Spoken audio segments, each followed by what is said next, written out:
Okay pa ba? Ito yung boses ko kapag gamit ko to na mic. Ito naman yung boses ko kapag walang mic.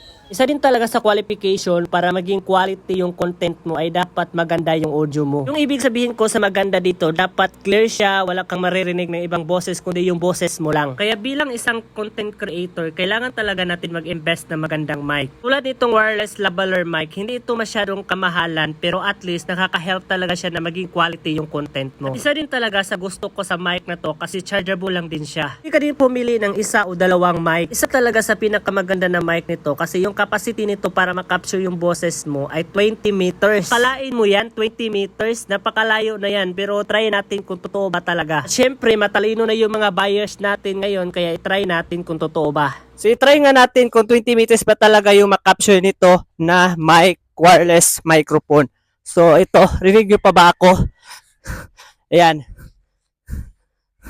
Kaya pa ba? Kita nyo pa ba ako? Rinig nyo pa ba ako? Open natin yung gate. Ayan. Okay pa ba? Ewan ko ba kung narinig nyo na ba ako? Pero ko parang di nyo na ako narinig kaya balikan na natin. Sige, tara. Wait lang. Wait lang ha. Ayan. Grabe pala to siya na mic guys. Kasi ang layo na natin. Kaya pa nito makapture yung boses natin.